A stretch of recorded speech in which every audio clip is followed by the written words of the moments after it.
Kamar Presiden Hotel nomor 1046 telah dipenuhi polisi ketika Dr. Flanders menanyakan tamu misterius yang ditemukan dalam kondisi sekarat, siapa yang telah melakukan hal itu kepadanya. Tamu tersebut dengan anehnya menjawab, bukan siapa-siapa. Jawaban ini menjadi salah satu misteri dari banyak misteri di kasus Kamar 1046. Kasus ini dimulai ketika seorang pria misterius melakukan check-in di Presiden Hotel di Kansas City pada 2 Januari 1935. Dia menggunakan nama Roland T. Owen ketika mengisi data untuk check-in di hotel itu. Pria itu juga mengaku berasal dari California.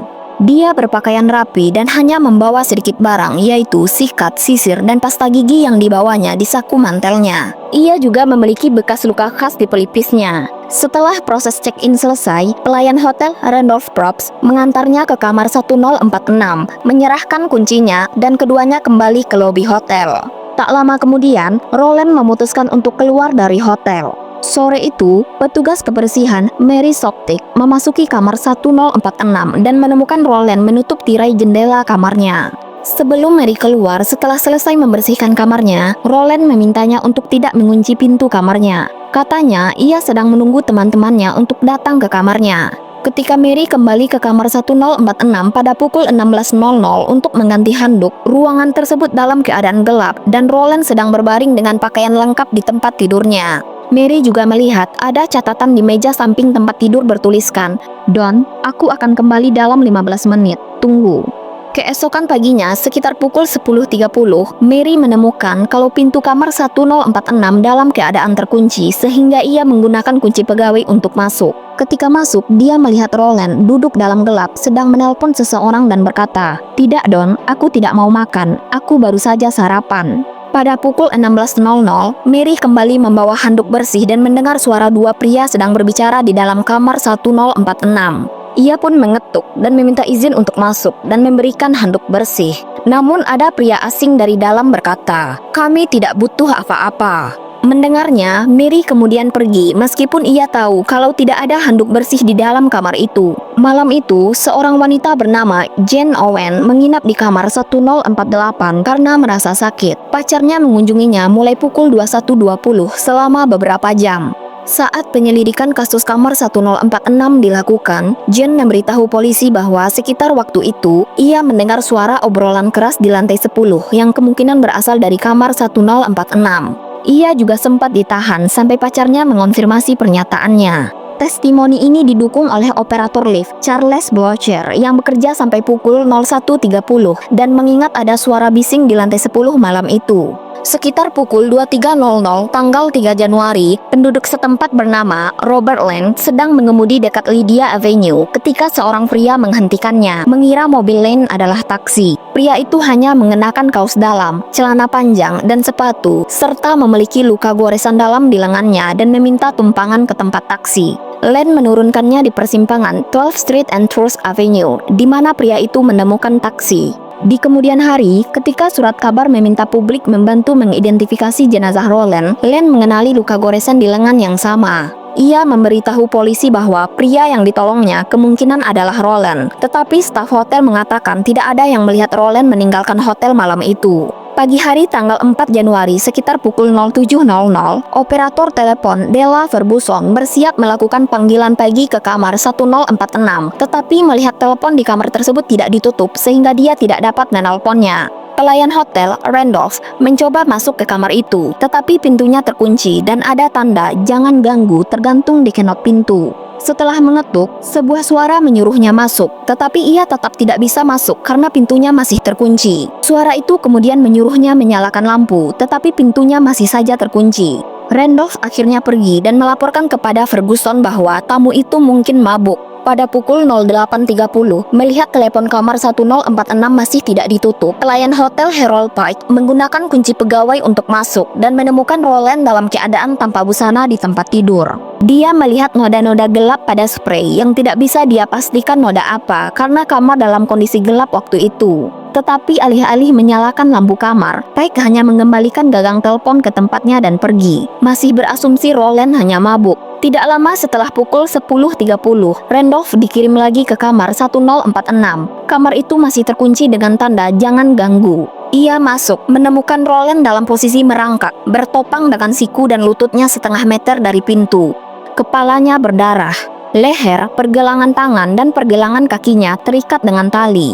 Roland terbaring di kamar gelap yang dindingnya telah berlumuran darah. Noda darah juga ditemukan di kamar mandi. Randolph kemudian menyalakan lampu dan langsung lari mencari pertolongan. Petugas polisi Detektif Ira Johnson, William Eldridge, Sersan Detektif Frank Holland, dan kemudian Detektif DC King tiba bersama Dr. Harold Flanders dari rumah sakit umum setempat. Roland memiliki memar di lehernya. Ini mengindikasikan upaya strangulasi, retak tengkorak di sisi kanan kepalanya, dan luka tusuk di dadanya yang melukai paru-parunya. Ketika Dr. Flanders memotong tali yang mengikat beberapa bagian tubuhnya dan menanyakannya, Roland bersikeras ia jatuh dan kepalanya terbentur bak mandi dan menyangkal kalau dia berupaya untuk bunuh diri. Anehnya, saat ditanya siapa yang melakukan hal ini kepadanya, dia menjawab, bukan siapa-siapa. Dalam keadaan koma, ia dibawa ke rumah sakit, tetapi meninggal karena lukanya setelah pada tanggal 5 Januari. Ketika penyelidikan dimulai, tidak ada pisau di kamar 1046. Tali yang mengikatnya menunjukkan keterlibatan orang lain, terlepas dari jawaban Roland ketika ditanya oleh Dr. Flanders. Polisi menemukan bukti potensial, sebuah jepit rambut, peniti, rokok yang belum dihisap, dan sebotol penuh asam sulfat encer. 4 sidik jari kecil, kemungkinan milik seorang wanita, diambil dari telepon tetapi tidak cocok dengan Roland maupun staf hotel yang ada. Terdapat juga barang-barang hotel yang hilang dari kamar, di antara lain sabun, sampo, dan handuk. Surat kabar sore Kansas City memuat cerita halaman depan pada 6 Januari 1935 mengenai kasus ini dan menyebutkan bahwa Roland T. Owen ditemukan meninggal, tetapi kemungkinan besar namanya adalah nama samaran. Setelah publikasi ini, banyak orang termasuk Robert Land yang mengatakan kalau orang yang ditolongnya pada tanggal 3 Januari adalah korban. Departemen Polisi Los Angeles melaporkan tidak ada catatan satu orang pun mengenai orang bernama Roland T. Owen yang memperkuat asumsi kalau dia menggunakan nama samaran. Sidik jari korban dikirim ke Biro Investigasi Departemen Kehakiman, tetapi tidak ada kecocokan. Penyelidikan lebih lanjut mengungkapkan Roland sebelumnya memberitahu Randolph bahwa ia pernah menginap di Muleba Hotel, tetapi tidak ada Roland T. Owen yang pernah menginap di sana. Seorang staf hotel yang mengingat penampilannya mengatakan ia menggunakan nama Eugene K. Scott dengan alamat Los Angeles ketika check-in di hotel itu. Sayangnya, Departemen Polisi Los Angeles juga tidak memiliki catatan untuk Eugene K. Scott.